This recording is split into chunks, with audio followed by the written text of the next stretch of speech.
시편 23편은 많은 성도들이 가장 좋아하는 말씀 중에 한 구절이고 또 이 말씀을 또 많이 암송들을 하시죠. 저는 이 새벽에 지금 우리가 시편 23편 시편을 계속해서 나누고 있는데 특별히 23편의 말씀을 한 절 한 절 매일 새벽마다 이렇게 나누기를 원합니다.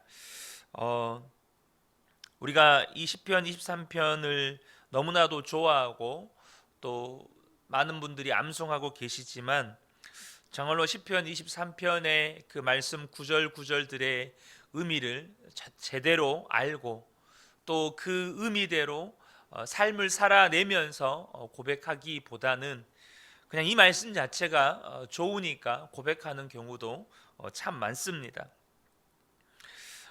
여러분, 예수를 안 믿는 사람들이 예수를 믿는 사람들을 볼 때 어떻게 보는 것이 정상적으로 보는 것이라고 생각을 합니까?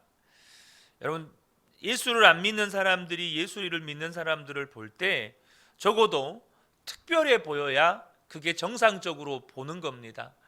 무슨 말이냐면 안 믿는 사람들이 예수를 믿는 사람들을 볼 때 이렇게 봐야 되는 거죠.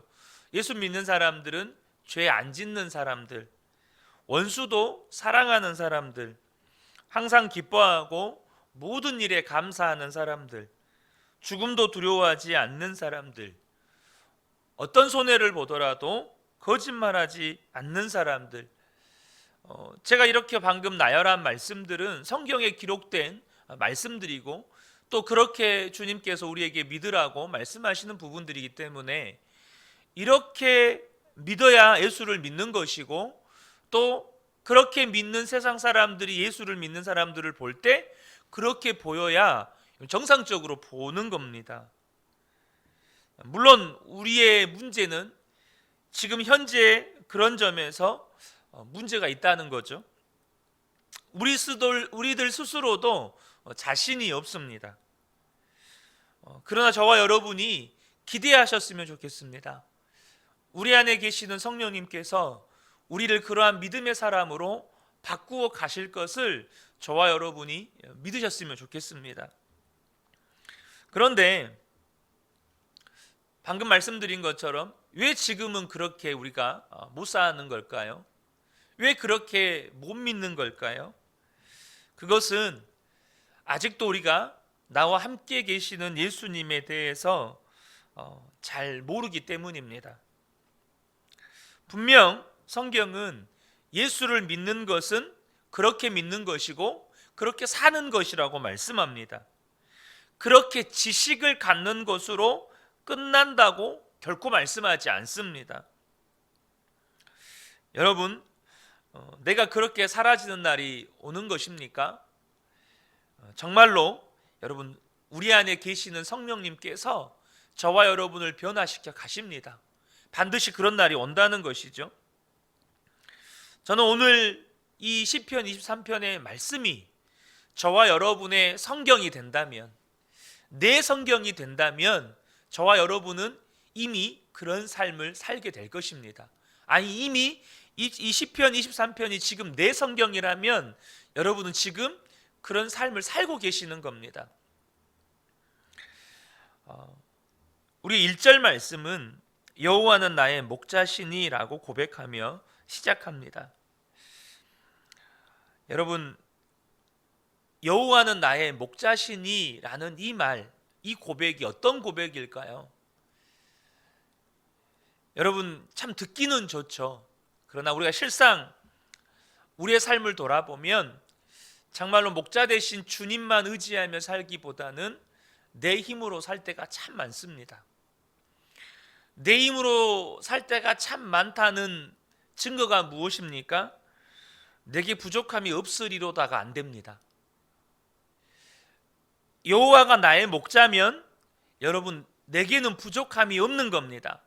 그러나 여호와가 나의 목자가 아니고 내가 내 힘으로 살기 때문에 뒤에 내게 부족함이 없으리로다가 아니라 여전히 내게는 부족한 게 너무 많은 겁니다. 그러니까 내게 부족함이 많다는 것을 우리가 무엇으로 알 수 있습니까? 저와 여러분의 기도 제목을 보면 알 수 있습니다.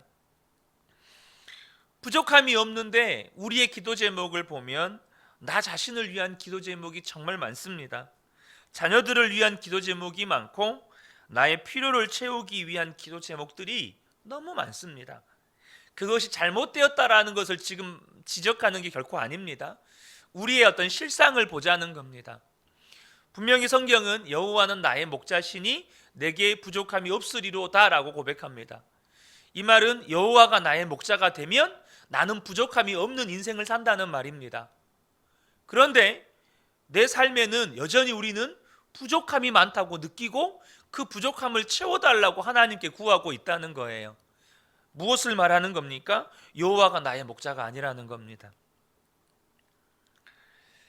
여러분, 다른 사람을 위해서 기도하면서 울어본 적이 언제이신가요?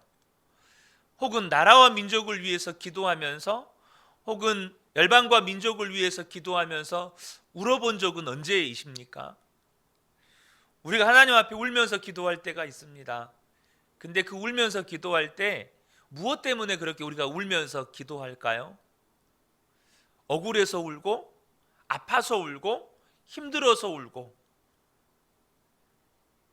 우리가 하나님 앞에 울면서 기도하는 이유는 내게 부족한 게 너무 많아서 우는 겁니다. 시편 23편, 우리가 예수님을 믿는다고 하지만 시편 23편이 아직 내 말씀이 안 된 이유는 아직 여호와는 나의 목자라는 진실된 고백이 안 나오기 때문입니다. 이스라엘과 같은 광야 환경에서 양에게 있어 목자는 생명 자체입니다.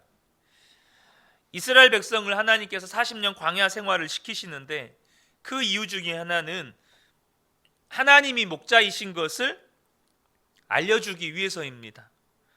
낮에는 뜨거운 햇볕을 견딜 수가 없고 밤에는 추위를 견딜 수가 없는 그 광야에서 하나님의 인도하심과 낮에 구름 기둥으로 햇볕을 막아주시고 밤에는 불기둥으로 추위를 막아주시고 반석에서 물을 내시고 하늘에서 만나를 내지 않으면 생존 자체가 불가능한 곳이 광야입니다. 여러분, 광야에서는 우리가 좀 더 노력해보자, 우리가 좀 더 참아보자, 우리가 좀 더 기다려보자, 아무 소용없습니다. 오직 하나님만 바라봐야 생존할 수 있는 겁니다. 하나님이 역사하지 않으면 거기서는 죽는 겁니다.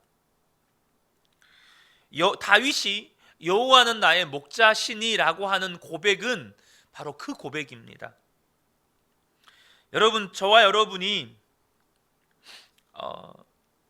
여호와는 나의 목자시니라는 이 고백이 안 나오는 이유는 하나님 말고도 믿는 곳이, 믿을 때가 있기 때문이죠.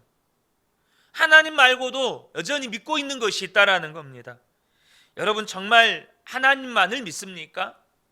여러분이 가지고 있는 돈, 여러분의 지인과 친척들, 혹은 나의 학력, 혹은 나의 어떤 스펙, 다윗이 믿는 것과 우리가 믿는 것이 뭔가 좀 다른 것 같습니다. 그래서 저와 여러분의 삶에 부족함이 없는 것을 체험하는 신앙이 별로 없다는 겁니다. 어느 목사님이 이스라엘 유학 시절에 양과 목자 생활을 체험해 보기 위해서 목자들과 여러 날을 함께 생활을 해보았다고 합니다. 그런데 어느 날 들에서 양을 치는데 폭우가 쏟아지는 겁니다. 그래서 목자들은 양들을 동굴로 다 피신을 시켰습니다. 이 목사님께 난감하게 느껴진 것이 동굴 안에는 여러 목자들의 양들이 막 뒤섞여 있는데 이제 다시 데리고 나가야 되는데 자기 양들을 어떻게 찾아서 데리고 나가는가, 어떻게 자기 양들을 찾아서 구별하는가, 이것이었습니다. 비가 개고 이제 밖으로 나가는데 한 목자가 제일 먼저 이제 나가기 시작하는 한 목자씩, 한 목자가 노래를 부르면서 나가면 그 목자의 양들만 그 목자를 따라가는 겁니다. 또 다음 목자가 노래를 부르고 나가면 그 목자의 양들만 일어나서 또 그 목자를 따라가는 겁니다. 그러니까 목자들끼리 이 양이 네 양이니 내 양이니 서로 싸울 이유가 없다는 겁니다. 무엇을 말하는 겁니까? 양에게는 목자가 오직 한 사람밖에 없다는 거예요. 우리 신앙의 문제는 다른 목자가 많다는 겁니다. 여호와는 나의 목자시니라는 말은 하나님 외에는 아무 데도 의지할 것이 없다는 말입니다. 여러분, 다윗을 보시면 다윗에게는 아버지조차도 의지할 대상이 아니었습니다. 여러분, 이새의 눈에 다윗은 언제나 눈밖의 자식이었습니다. 여러분, 여호와는 나의 목자신이라는 이 고백은 사실 은혜로운 고백이라기보다는 위험한 고백입니다. 하나님 외에 의지하는 모든 것을 다 끊어버리는 고백이기 때문이에요. 그렇기 때문에 하나님을 믿는 믿음이 없는 사람에게는 이거는 두려움의 고백이고 위험한 고백이 되는 것입니다. 그러나 진짜 이 믿음을 가지고 이 고백을 하는 사람은 반드시 하나님의 살아계심, 부족함이 없게 나의 삶을 채우시는 하나님을 경험하게 되는 것이죠. 조지 뮬러 목사님은 여호와는 나의 목자신이라는 이 말씀 그대로 살았습니다. 다른 표현으로 이야기하면 어느 누구에게도 도움을 요청하지 않고 살았다는 것입니다. 여러분, 우리 부모님 되시는 성도님들, 애 하나둘 키우는 것도 얼마나 어렵습니까? 그런데 조지 뮬러 목사님은 2,000명이 넘는 고아들을 길렀습니다. 가진 것도 없습니다. 그러나 누구에게도 손 벌리지 않았습니다. 오직 하나님께만 구했습니다. 왜 조지 뮬러 목사님이 이렇게 유난스럽게 했을까요? 한 번은 독일의 어느 단체에서 조지 뮬러 목사님 고아원 이야기를 듣고 우리가 얼마를 보내드릴까요? 라고 전화로 물은 겁니다. 그러니까 이 조지 뮬러 목사님이 왜 그걸 나에게 물으십니까? 하나님께 물으세요. 저는 하나님께 약속을 했습니다. 내가 어느 누구에게도 도움의 손길을 요청하지 않고 오직 하나님께만 구하겠다고 한 사람입니다. 저에게 얼마가 필요한지 묻지 마세요. 조지 뮬러 목사님이 그렇게 한다는 이유가 있습니다. 당시 영국에서 산업혁명으로 인해서 노동자들이 정말 살기 힘들었습니다. 이제 기계가 나오기 시작하니까 노동력이 별로 필요가 없는 거예요. 그러니까 노동 임금은 엄청 싸진 거죠. 그러니까 성도들이 주일에 안 나오는 겁니다. 주일에 일을 해야 월요일을 먹고 살 수가 있으니까. 목사님이 신방을 가서 하나님 믿으십시오. 예배 드리면 하나님이 책임져 주십니다. 토요일에 하나님께서 그 이상의 수입을 책임져 주시지 않겠습니까? 아무리 권면해도 안 믿는 겁니다, 성도들이. 그래서 목사님이 설교만 해서는 안 되겠다라는 생각을 하고 결심을 합니다. 하나님만 믿고 엄청난 일을 저질러 봐야겠다. 그 엄청난 일이 고아들을 먹여 살리는 일이었습니다. 여러분, 먹일 사람이 엄청나게 많습니다. 가진 것은 없습니다. 하지만 누구에게도 손 벌리지 않기로 했습니다. 하나님만 믿고 기도하기로 했습니다. 그러면 과연 먹을 것이 생기느냐 안 생기느냐는 겁니다. 여러분, 2,000명이 넘는 숫자를 하루에 3끼씩 먹여야 됩니다. 조지 뮬러 목사님이 정말 갈급했던 것은 우리에게 목자는 한 분밖에 없다는 것입니다. 우리를 먹이고 살리는 분은 오직 하나님이시라는 거예요. 우리가 그 믿음이 분명하지 않으니까 하나님께서 지금까지 먹이고 살리셔서 여전히 하나님이 지금까지 우리를 먹이고 살리셨음에도 불구하고 여전히 우리 마음속에는 부족한 게 많은 겁니다. 여전히 우리 마음속에는 근심과 염려가 있는 겁니다. 여러분의 삶을 주님이 지금까지 안 먹이셨습니까? 주님이 먹이셨습니다. 내 힘으로 살아왔다는 것은 여러분 지금 주님을 안 믿고 있는 겁니다. 여러분 시편 23편이 진짜로 나의 성경이 되어야 하나님을 진짜 믿는 겁니다. 하나님께서 저를 교회 개척을 시키신 이유 중 하나가 저에게 다른 목자가 있었다는 것을 알게 하셨습니다. 20살에 만난 목사님 밑에서 믿음이 새롭게 개안했다고 말을 해도 과언이 아닐 만큼 믿음의 성장을 경험했습니다.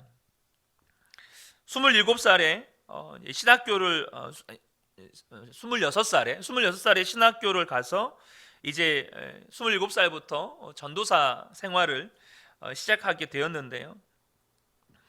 40이 될 때까지 부교육자로 생활을 하게 되었습니다. 그런데 제 안에 그 목사님을 의지하는 마음, 그 목사님의 말이라면 하나님의 말씀으로 믿고 따르는 저의 모습을 그때는 보지 못했습니다. 함께 생활했던 부교육자들이 저를 보면서 그 목사님에 대한 저의 신뢰는 절대적이라는 말을 들었었는데, 그때는 여러분 사람을 향한 신뢰가 절대적이다 이 말이 칭찬입니까? 그때는 칭찬인 줄 알았습니다. 그때는 여러분 신뢰가 절대적이다. 이건 하나님을 향해서만 가져야 하는 믿음입니다. 그런데 그때는 그게 칭찬인 줄 알았고 부교역자로서 그게 당연하다고 여겼습니다. 그러나 교회를 개척하고 나서 하나님 외에 아무것도 의지할 것이 없게 되었을 때에 그것이 제 안에 우상이었다는 것을 알게 하셨습니다.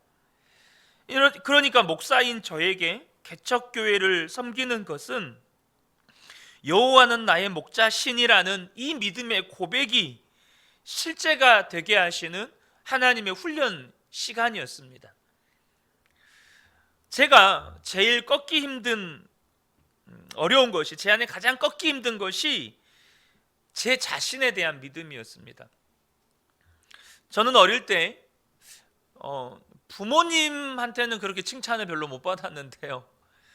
하여튼 초등학교 때부터 정말 많은 칭찬을 받고 자랐습니다. 그러니까 초등학교에서는 상장이란 상장은 거의 다 받았고요. 교회에서도 정말 많은 칭찬을 받았고 군 생활도 정말 잘했습니다. 뭐 잘한다는 이야기, 이거 절대 제 자랑하는 거 아닙니다. 잘한다는 이야기를 정말 많이 들었습니다. 저희 군 생활을 지켜본 하사관들은 너 하사관으로 장기 복무할 생각 없냐?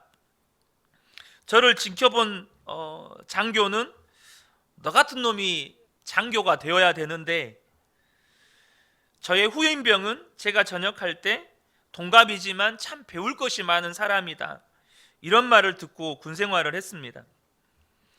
사범대학교 다니면서 교생 실습을 가서는 저를 지도하시는 선생님도 별로 가르칠 것이 없이 수업을 잘한다.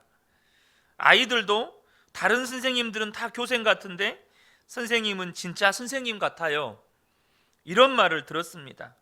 다시 한번 말씀드리지만 제 자랑하는 거 절대 아닙니다.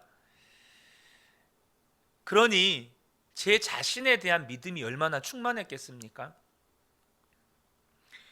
저 자신을 믿는 믿음이 얼마나 충만했겠냐고요.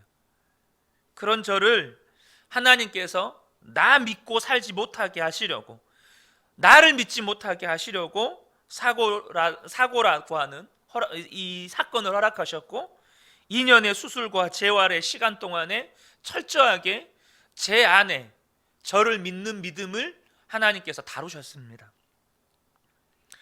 그런데도 저는 여전히 훈련 중인 사람이고 공사 중인 사람입니다. 이 나라고 하는 존재는 지금도 여전히 끈질기게 내게 달라붙어서 여호와는 나의 목자신이라는 이 고백과 이 삶을 방해합니다. 하나님만 바라보게 하시려고 생각지도 못한 때에 교회 개척을 허락하셔서 아무것도 의지할 수 없는 상황, 심지어 나 자신조차도 의지할 수 없는 상황으로 저를 이끌어 가셨습니다. 그런 저에게 이제는 십자가 복음이 정말 조금씩 보입니다. 나는 죽고 예수로 사는 것이 무엇인지 이제는 조금씩 눈을 열어주셔서 주님께서 알게 하시고 깨닫게 하시고 또한 그러한 삶에 도전하게 하십니다. 24시간 주님과 동행하는 것, 주님만 바라보며 사는 삶에 계속해서 저 자신을 쳐서 복종케 하시고 도전하게 하십니다. 이제는 계속해서 주님만 의지하고 주님만 바라보고 주님만 신뢰하는 삶으로 저를 이끌어 가십니다. 여러분, 우상 숭배가 하나님이 가장 미워하는 죄인 거 아실 겁니다. 여러분, 그 우상 숭배가요, 하나님을 안 믿는 게 아닙니다. 하나님도 믿고 다른 신도 믿는 겁니다. 이것이 얼마나 무서운 마귀의 계략인지 아셔야 합니다. 야, 너 하나님 믿어, 교회도 다녀, 봉사도 열심히 해, 그런데 다른 것도 믿어, 이겁니다. 근데 그것이 망하는 길이고 그것이 죽는 길이라는 걸 아셔야 됩니다. 그 이스라엘 유학간 목사님의 이야기입니다. 하루는 깻묵 창고에 불이 났습니다. 그런데 이 깻묵이 타면서 고소한 냄새가 퍼지면서 양들이 그 냄새에 이렇게 확 돌아버린 겁니다. 그 불타는 창고로 양들이 때로 몰려들기 시작하는 겁니다. 목자들이 그 양들을 서로 함께 힘을 모아서 틀어막는데도 여기를 틀어막으면 저기서 접근하고 저기를 틀어막으면 여기서 달라들고 난리도 아닌 겁니다. 여러분, 그 불타는 창고로 달려가면 양들이 털에 불이 붙어서 죽습니다. 여러분, 근데 양들에게 그 불이 안 보이고 깻묵 타는 냄새만 그 온통 사로잡은 겁니다. 저와 여러분이 이걸 아셔야 돼요. 주님이 우리 가운데 계시고 우리 목자신데 평소에는 주님 말씀 잘 듣는 것 같다가도 마귀가 역사해서 우리의 마음을 혼미케 해서 욕심이 발동하면 정신을 못 차리는 겁니다. 이게 우상인지, 이게 지금 나를 믿고 있는 것인지, 이게 하나님을 안 믿고 있는 거 모르는 겁니다. 사랑하는 성도 여러분, 정신 차리십시오. 왜 우리가 예수를 믿어도 나는 죽고 예수로 사는 믿음을 가져야 합니까? 왜 십자가에서 자아가 죽고 오직 예수로 사는 믿음을 가져야 합니까? 우리의 자아는 마귀의 유혹에 너무 쉽게 움직이기 때문입니다. 사랑하는 성도 여러분, 선한 목자 대신 예수님만 붙들고 사셔야 합니다. 그러려면 나는 죽고 예수로 사는 믿음이 있어야 하는 거예요. 예수님도 믿고 이것도 믿는 것이 아니라 오직 예수님만 믿어야 되는 겁니다. 사랑하는 성도 여러분, 오늘 저와 여러분이 또 하루를 살아갑니다. 이 하루를 살아갈 때 여러분, 나는 죽고 예수로 사는 믿음에 도전하시길 축복합니다. 오직 주님만 믿는 하루를 살아가시기를, 그 믿음에 도전하시기를 주님의 이름으로 축복합니다. 그래야 저와 여러분이 사는 겁니다. 그래야 저와 여러분이 여호와는 나의 목자시니 내게 부족함이 없는 삶을 살게 되는 것입니다. 이 하루를 살아가는 저와 여러분에게 이 믿음이 부어지시기를 주님의 이름으로 축복합니다. 기도하겠습니다.